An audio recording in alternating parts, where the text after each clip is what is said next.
ఒకప్పుడు 50 సంవత్సరాలు దాటితే కానీ డయాబెటీస్ వచ్చేది కాదు. కానీ ఇప్పుడు మనం చూసుకున్నట్లయితే 30 సంవత్సరాలకి లేదంటే కొందరిలో ఏంటంటే 25 సంవత్సరాలకి ఇన్సులిన్ రెసిస్టెన్స్ రావడం లేదంటే ప్రీ డయాబెటీస్ రావడం జరుగుతుంది. 30 సంవత్సరాలకి డయాబెటీస్ అనేది వచ్చేస్తుంది. సో అసలు ఎందుకు ఇలా జరుగుతుందన్నది మనం ఈ వీడియోలో మాట్లాడుకుందాం అండి. మీరు కనుక నా ఛానల్ కొత్తగా వచ్చినట్లయితే నా పేరు మాధవ్ అండి, functional and integrative nutrition coach from Canada. So ఈ ఛానల్లో ఏంటంటే health, fitness and nutrition related latest information share చేస్తూ ఉంటానన్నమాట. సో ఇంకెందుకు ఆలస్యం, let's go to the video.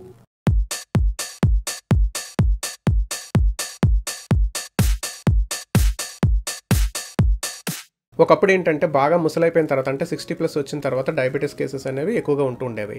So అది మారుకుంటూ వచ్చి ఇప్పుడు ఏం జరిగిందంటే లైక్ పేరెంట్స్కి డయాబెటీస్ చూస్తూ ఉన్నారనమాట. అంటే లైక్ 40+, 55+, అంటే మనకి పెళ్ళయిన తర్వాత పిల్లలు పుట్టేసిన తర్వాత ఒక 40 సంవత్సరాలు 45 సంవత్సరాలు వచ్చేసరికి లేదంటే 50 సంవత్సరాలు దాటితేనే డయాబెటీస్ అనేది స్టార్టింగ్ స్టేజ్లో ఉండేదన్నమాట. కానీ ఇప్పుడు ఏం జరుగుతుందంటే 25 సంవత్సరాలకే ప్రీ డయాబెటీస్ రావడం, 30 సంవత్సరాల కంటే పెళ్ళైన లైక్ 1 or 2 ఇయర్స్లోనే వాళ్ళకి ఏంటంటే డయాబెటీస్ అనేది వచ్చేస్తుంది అనమాట. సో అసలు ఎందుకు ఇలా వస్తుంది అని మనం చూసుకున్నట్లయితే ఒకప్పుడు మనకి ఏంటంటే యాక్టివ్ లైఫ్ స్టైల్ ఉండేది. అంటే లైక్ ఇప్పుడు నేను యాక్టివ్ లైఫ్ స్టైల్ అని చెప్పిన వెంటనే లేదు నేను యాక్టివ్గానే ఉంటాను, నేను రోజు నడుస్తాను, లేదంటే నేను రోజు జాగింగ్ చేస్తాను, నేను పరిగెడుతూ ఉంటాను, లేదంటే నేను చాలా మట్టుకు ఎక్కువ వర్క్ చేస్తూ ఉంటాను, నేను కూర్చొని చేసే జాబ్ కాదని చెప్పి చాలామంది అనుకుంటూ ఉంటారు. కానీ ఇక్కడ మనం గమనించాల్సింది ఏంటంటే ఒకప్పుడు లైఫ్ స్టైల్కి అంటే లైక్ మీరు చేసే మినిమం పని అయినా సరే, అంటే లైక్ మీరు జస్ట్ ఒక షాప్లో పనిచేస్తున్నారు, లేదంటే ఒక గ్రాసరీ స్టోర్స్లో పనిచేస్తున్నారు, లేదంటే కొంచెం యాక్టివ్ లైఫ్ స్టైల్ ఉన్న జాబే చేస్తున్నారు అనుకుందాం. సో కానీ అప్పుడుండే తిండికి ఆ యాక్టివ్ లైఫ్ స్టైల్ అది సరిపోయేదన్నమాట. కానీ ఇప్పుడు మనం తినే తిండికి మనకు దొరికే ఫుడ్కి మనకి ఏంటంటే సేమ్ టైప్ ఆఫ్ లైక్ అదే యాక్టివ్ లైఫ్ స్టైల్తో ఉంటాను నేను, అదే యాక్టివ్ లైఫ్ స్టైల్తోని అప్పట్లో లైక్ మన ముందు జనరేషన్ వాళ్ళు బాగానే చేసేవారు కదా, ఇలాంటి పనులు చేసుకున్న వాళ్ళకి డయాబెటీస్ రాలేదు కదా, నాకెందుకు వస్తుందని మీరు అనుకోవచ్చు. కానీ అప్పటికి ఇప్పటికి ఫుడ్ అనేది చాలా చేంజ్ అయిపోయింది. అంటే ఒకప్పుడు మనకి ఏంటంటే ఇన్ని ఆప్షన్స్ లేవన్నమాట. లైక్ కార్బోహైడ్రేట్స్లోని మనం ఇప్పుడు తింటున్న ఫుడ్లోని మోస్ట్లీ మనం ఏంటంటే ఎక్కువ కార్బోహైడ్రేట్సే తింటున్నాం. ఎందుకంటే ప్రోటీన్ అనేది కొంచెం రిచ్ సోర్స్ అనమాట. అంటే లైక్ మనం డైలీ ప్రోటీన్ ఇంక్లూడ్ చేసుకోవాలన్నా సరే మనకి కొంచెం ఎక్స్పెన్సివ్తో కూడుకున్న పని. సో అందుకని మనం ఏంటంటే మోస్ట్లీ కార్బోహైడ్రేట్స్ రైస్ వండుకుంటాం ఇంట్లో, అందరం కలిపి ఒక కప్పు బియ్యం పెట్టుకుంటే ఇంట్లో ఉన్న అందరికీ సరిపోతుంది. ఒక 1/2 kg మటనో లేదంటే 1 kg చికెనో తెచ్చుకున్నట్లయితే ఇంట్లో ఒక్కొక్కరికి 2 పీసెస్ వేసుకుంటారు, కొంచెం కూరతో తింటే సరిపోతుంది. అప్పటికి సరిపోకపోతే ఏదైనా కొంచెం రసం లాంటిది ఏదైనా చేసుకొని సర్దుకొని తింటారనమాట. ఒక మిడిల్ క్లాస్ ఫ్యామిలీ అంటే ఇలాగే తింటారు. సో ఇలా తింటున్నప్పుడు మనం ఏంటంటే ఇప్పుడు మనం దీన్ని మార్చుకొని ఎక్కువ ప్రోటీన్ తినాలి అంటే వీ నీడ్ మోర్ మనీ. అంటే లైక్ మనకి చాలా డబ్బులు కావాల్సి వస్తుంది, ఎందుకంటే రోజు ప్రోటీన్ తినాలి, రోజు గుడ్లు తినాలంటే. సో మరి అలా తినలేనప్పుడు మనం ఏం చేయొచ్చు అంటే లైక్ ఏం చేస్తే మనం అంటే ఇప్పుడు డైట్ని కంట్రోల్ చేసుకోవడం అనేది కొంచెం కష్టమైన పని బడ్జెట్ ప్రకారం చూసుకున్నట్లయితే. సో అలాంటప్పుడు మనం ఏం చేయొచ్చు అనేది మనం ఈ వీడియోలో మాట్లాడుకుందాం. ఇక్కడ ఏంటంటే మీరు వీడియోని ఎక్కడ మిస్ చేయొద్దు, లాస్ట్ వరకు చూడండి. మీకు చూసినట్లయితే ఒక మంచి ఇన్ఫర్మేషన్ అనేది మీకు అందుతుందన్నమాట. సో ఇందులో నేను ఒక ఎగ్జాంపుల్ తీసుకొని చెప్తాను, దాన్ని బట్టి మీకు తెలుస్తుంది అసలు మనం ఇప్పుడు చేస్తున్న మిస్టేక్ ఏంటి, ఒకప్పుడు డయాబెటీస్ 50 సంవత్సరాలకి ఎందుకు వచ్చేది, ఇప్పుడు ఎందుకు ముందే వచ్చేస్తుంది అనేది మనం తెలుసుకుందాం. సో మనం రోజు తీసుకునే ఫుడ్ అంటే లైక్ చిన్నప్పటి నుంచి మనం రోజు తీసుకునే ఫుడ్ ఏదైతే ఉంటుందో లైక్ కార్బోహైడ్రేట్స్ ఎక్కువ తింటాం, ప్రోటీన్ నార్మల్గా తింటాం మన ఇండియన్ డైట్ ప్రకారం. సో అలా తింటున్నప్పుడు మనం ఏంటంటే మనం తినే ఫుడ్ నుంచి మనకు వచ్చే న్యూట్రియంట్స్ కానీ ఈ గ్లూకోజ్ కానీ ఇదంతా ఏంటంటే మనం మన శరీరం పెరగడానికి అంటే లైక్ మనం పొడిగా అవ్వడానికి లేదంటే బోన్స్ డెవలప్ అవ్వడానికి ఇవన్నీ కూడా టీనేజ్లో బాగా యూజ్ అవుతాయి. సో అలాంటప్పుడు మనం కరెక్ట్గా అంటే లైక్ కావాల్సినంత అమౌంట్లోనే మనం కార్బోహైడ్రేట్స్ తీసుకుంటా ఉన్నప్పుడు మనకి ఎలాంటి ప్రాబ్లం ఉండదు. కానీ కొందరు పిల్లల్లో కూడా ఒబిసిటీ చూస్తాం, ఎందుకంటే వాళ్ళు ఓవర్ ఈటింగ్ అనమాట. ఓవర్ ఈటింగ్ వల్ల లేదంటే హార్మోనల్ బ్యాలెన్స్ లేదంటే గట్ ఇష్యూస్ ఉండడం వల్ల కూడా అలా జరగవచ్చు. కానీ అలా కాకుండా నార్మల్గా తింటున్నారనుకోండి మీరు మోస్ట్లీ ఒబేస్ పర్సన్ అవ్వరు. అంటే లైక్ మనకు ఉండే బడ్జెట్ని బట్టి మనం ఫ్యామిలీస్ నార్మల్గా ఏంటంటే ఒక మిడిల్ క్లాస్ ఫ్యామిలీ గురించి నేను మాట్లాడుతున్నాను, జస్ట్ జనరల్గా తింటే వాళ్ళకి ఎలాంటి ఒబేసిటీ అనేది రాదు. సో అలా పెరుగుతూ మనం ఒక 25 సంవత్సరాలకు వచ్చేసరికి మనం కంప్లీట్లీ గ్రోన్ అనమాట. అంటే లైక్ మనకి బోన్స్ కానీ ఇంకా పెరగాల్సిన మజిల్ కానీ ఏముండదు, అంటే ఇంకా హైట్ పెరగం, ఇంకేమైనా పెరగాలనుకుంటే అడ్డంగా పెరగడం తప్ప ఇంకా పొడుగ్గా పెరిగేదే ఉండదు అనమాట. సో ఇలాంటప్పుడు ఏంటంటే మనం కొంచెం ఎక్కువ ఫుడ్ తినడం స్టార్ట్ చేసాం అనుకోండి. సో ఇప్పుడు ఆ వ్యక్తి ఏంటంటే 4 ఇడ్లీస్ తింటున్నాడు, ఒక 30 years ఉన్నాయి. సో ఇలా 30 ఇయర్స్ ఉన్నప్పుడు ఆ 4 ఇడ్లీస్ తింటున్నప్పుడు మనం తింటున్న ఫుడ్ అంతా మనకి లైక్ ఎనర్జీకి యూజ్ అవుతుందని అనుకుందాం. సో ఎప్పుడైతే మనకి 30 దాటుతుందో 30 ఇయర్స్ దాటిన తర్వాత నుంచి ఏం జరుగుతుందంటే మనకి మజిల్ అనేది తగ్గిపోతూ ఉంటుందన్నమాట. అంటే మనకుండే లైఫ్ స్టైల్ని బట్టి నేను చెబుతున్నాను. అంటే లైక్ ఇప్పుడు మనం చేసేది ఏంటంటే మోస్ట్లీ మనం కష్టపడిపోయి చెమటలు చిందించేసే జాబ్స్ అయితే చేయటం లేదు. అంటే అలా చేసేవాళ్ళు ఉన్నారు, నేను వాళ్ళ గురించి మాట్లాడటం లేదు. జనరల్గా మోస్ట్ ఆఫ్ ద పీపుల్ ఇప్పుడు ఏంటంటే చేసే జాబ్స్ గురించి మాట్లాడుతున్నాను అనమాట. ప్లస్ అలా చెమటలు చిందించి జాబులు చేసే వాళ్ళు కూడా ఏంటంటే ఒక సర్టెన్ లైఫ్ స్టైల్లో వాళ్ళు దానికి అలవాటు పడిపోయి ఉండిపోతారు. అంటే లైక్ సేమ్ పని రోజు చేస్తున్నప్పుడు ఏంటంటే వాళ్ళ మజిల్ కూడా దానికి అలవాటు పడిపోతుంది అనమాట. సో అలాంటి వాళ్ళకి కూడా మజిల్ అనేది తగ్గిపోవడం అనేది జరుగుతుంది. అంటే లైక్ ఫర్ ఎగ్జాంపుల్కి మనం పుష్ చేసే పని ఏదో ఉందనుకుందాం, హార్డ్ వర్క్. సో అలాంటప్పుడు ఏంటంటే వాళ్ళకి పుష్ చేయడం వల్ల ఏంటంటే బ్యాక్ అనేది స్ట్రాంగ్ అవుతుంది. కానీ ఇక్కడ మనకి లెగ్స్ దగ్గర మజిల్ అనేది మళ్ళీ అక్కడ మీకు వీక్గానే ఉంటుంది అనమాట. సో ఓవరాల్గా చెప్తుంది ఏంటంటే వాళ్ళకి ఫైనల్గా మళ్ళీ మజిల్ అనేది తగ్గిపోవడం అనేది బ్యాక్ని తగ్గకపోవచ్చు, కానీ కాళ్ళ దగ్గర తగ్గిపోయే ఛాన్స్ అయితే ఉంటుందన్నమాట. ఎందుకంటే వాళ్ళు కాళ్ళు యూజ్ చేయట్లేదు కాబట్టి. అలాగే మనకి రిక్షా తొక్కుతున్నారు అనుకుందాం, వాళ్ళకి ఏంటంటే కాళ్ళు మజిల్ అనేది ఎక్కువగా ఉంటుంది. వాళ్ళకి కాళ్ళ దగ్గర మజిల్ అంటే లైక్ థైస్లోనే అనేది మజిల్ బాగా డెవలప్ అవుతుంది. అలాగని మళ్ళీ వేరే పార్ట్స్ దగ్గర మజిల్ ఉండకపోవచ్చు కూడా. సో ఇలా 30 ఇయర్స్ దాటిన తర్వాత ఎవరికైతే ఇలా మజిల్ తగ్గిపోతూ వస్తుందో, సో ఇలా మజిల్ తగ్గిపోతున్నప్పుడు ఏం జరుగుతుందంటే మన గ్లూకోజ్ స్టోరేజ్ లెవెల్స్ అనేవి తగ్గిపోతాయి అనమాట. అంటే ఇప్పుడు అదే 4 ఇడ్లీలు అదే పర్సన్ 60 కేజీలు ఉన్న వ్యక్తి ఆ 4 ఇడ్లీలు తింటున్నప్పుడు ఏం జరుగుతుందంటే గ్లూకోజ్ అనేది ఎక్కువైపోతుంది. అంటే ఇప్పుడు వరకు మనకి ఒక 4 ఇడ్లీస్కి మనకి ఒక 60 grams ఆఫ్ షుగర్ వచ్చింది అనుకుందాం. అంటే లైక్ కార్బోహైడ్రేట్స్ తిన్నాం అనుకుందాం, some amount of protein, fat వాటిని పక్కన పెట్టేద్దాం. ఓన్లీ కార్బోహైడ్రేట్స్ గురించి మాట్లాడుకుంటే, సో ఈ 4 ఇడ్లీ నుంచి వచ్చిన 60 grams ఆఫ్ కార్బోహైడ్రేట్స్ ఒకప్పుడు మజిల్లోని స్టోర్ అయ్యేది, మనం ఎనర్జీకి యూస్ చేసుకునేవాళ్ళం. సో 30 సంవత్సరాలు దాటిన తర్వాత ఏమవుతుంది, మనకి మజిల్ తగ్గిపోతుంది కదా. మజిల్ తగ్గిపోయినప్పుడు మనకి ఈ 60 grams ఆఫ్ కార్బోహైడ్రేట్స్ అనేవి అందులో పట్టవు. అంటే 4 ఇడ్లీల నుంచి వచ్చిన కార్బోహైడ్రేట్స్ ఎక్కువైపోయినప్పుడు మనం ఏంటంటే అది గ్లూకోజ్ కింద బ్లడ్లోనే తిరుగుతూ ఉంటుంది. దానివల్ల మనకి ఏంటంటే ఇన్సులిన్ రిలీజ్ అవ్వడం, అది వేరే, ఇంకా మళ్ళీ ఆ టాపిక్లోకి వెళ్ళొద్దు మనం. దానివల్ల ఏంటంటే ఇప్పుడు ఎక్స్ట్రా గ్లూకోజ్ ఏదైతే ఉందో అది మనకి ఫ్యాట్ కింద స్టోర్ అవుతుంది అనమాట. సో 30 ఇయర్స్కి ఇలా జరిగింది కదా, 31కి ఇంకొంచెం ఎక్కువ, లైక్ 50 grams ఆఫ్ గ్లూకోజ్ సరిపోతుంది మనకి మజిల్లో స్టోర్ చేయడానికి, ఎందుకంటే ఇంకా మజిల్ తగ్గింది కాబట్టి.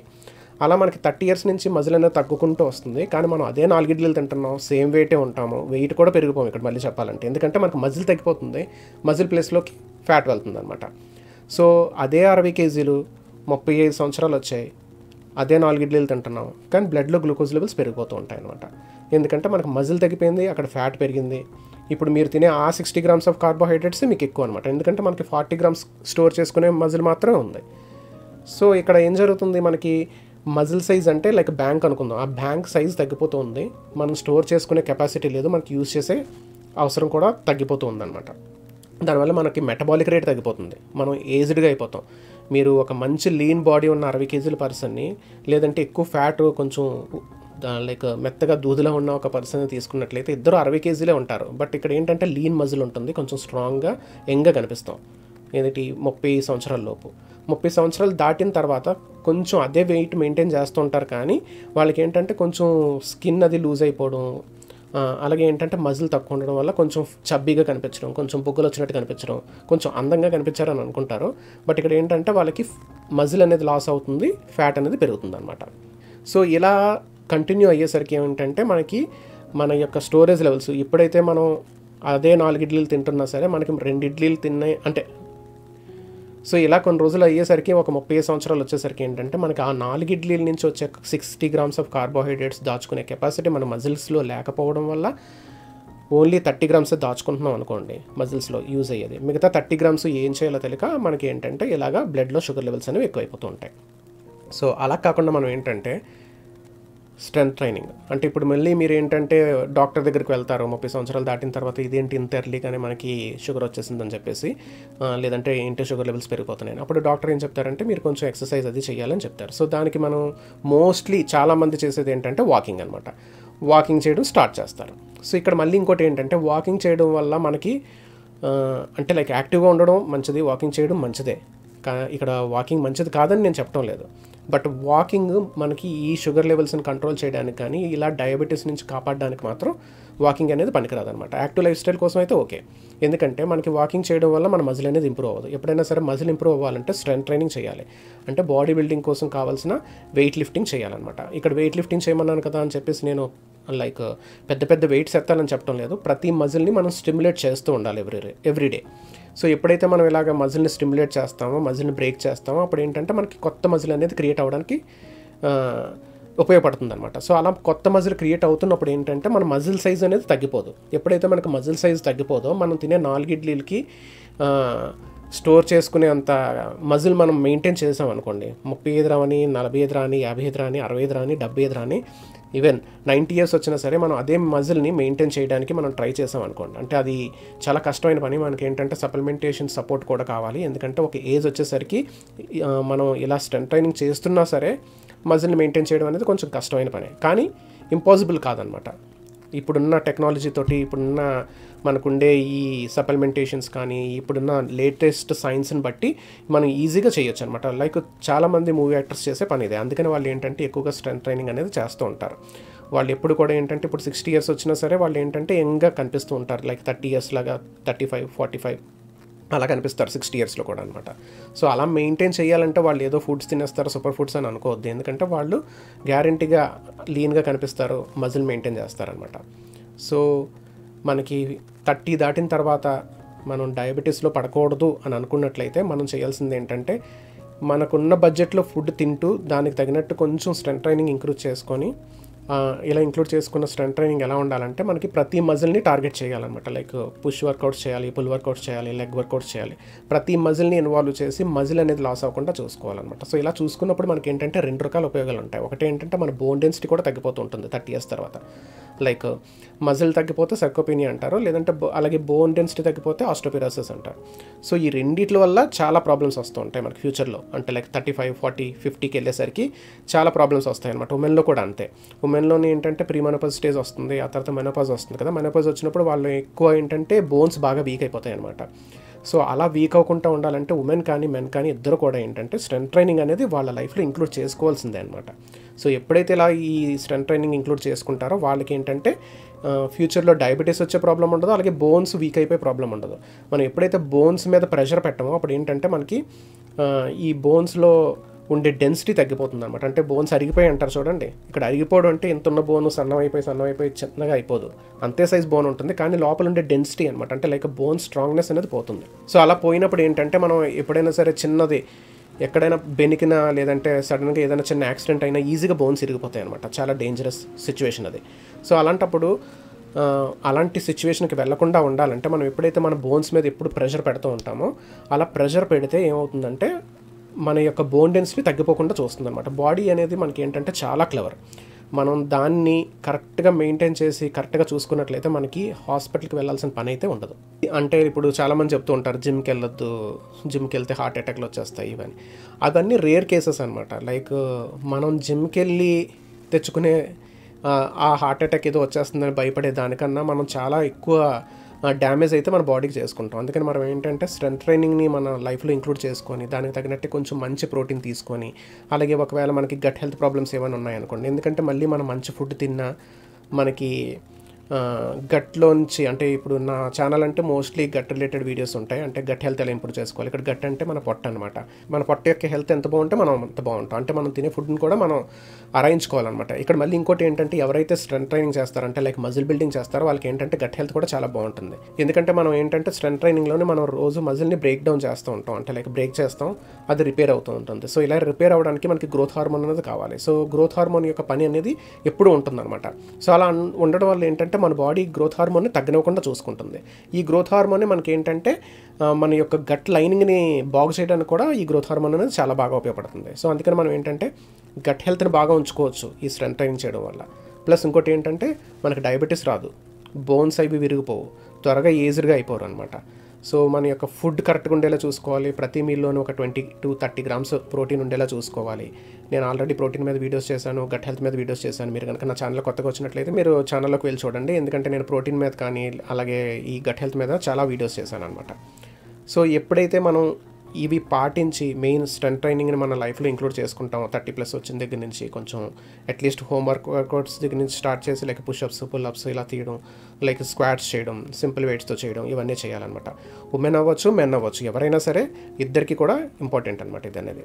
అలాగే ఇప్పుడు ఏంటంటే ఈ వీడియో చూసి చాలామంది ఉమెన్స్ కూడా డౌట్ వస్తుంది, అంటే లైక్ మెన్కి మాత్రమే చెప్తున్నారని అనుకోవద్దు, ఉమెన్ కూడా లిఫ్ట్ చేయొచ్చండి. ఫర్ ఎగ్జాంపుల్కి ఈ బుక్ చూసారంటే ఇది ఉమెన్స్ కోసమే చెప్తుంది అనమాట. సో మీరు కంపల్సరీగా ఉమెన్ అయినా మెన్ అయినా సరే ఎవరైనా సరే వెయిట్స్ని లిఫ్ట్ చేయాలి, చేస్తేనే మనం హెల్తీగా ఉంటాం అనమాట. మీకు ఫ్యూచర్లో ఎలాంటి డిసీజెస్ రాకూడదు అనుకుంటున్నట్లయితే మీరు కంపల్సరీగా వెయిట్స్ని లిఫ్ట్ చేయడానికి మీ లైఫ్లోని ఒక టైంని పెట్టుకున్నట్లయితే we will save so much time అనమాట. అంటే లైక్ ఫ్యూచర్లో మనం హాస్పిటల్లో స్పెండ్ చేయాల్సిన టైంని సేవ్ చేసుకోవాలనుకుంటే రోజు మనం 30 నిమిషాల నుంచి 45 నిమిషాలు స్ట్రెంత్ ట్రైనింగ్ చేయడానికి ట్రై చేయాలి. సో అదండి ఈరోజు వీడియో టాపిక్. మీకు నచ్చిందని అనుకుంటున్నాను. మీకు నచ్చినట్లయితే లైక్ చేయండి, షేర్ చేయండి, అలాగే సబ్స్క్రైబ్ చేసుకోవడం మర్చిపోద్దు. ఇంకొక మంచి వీడియోతో మళ్ళీ కలుద్దాం. Thank you so much for watching.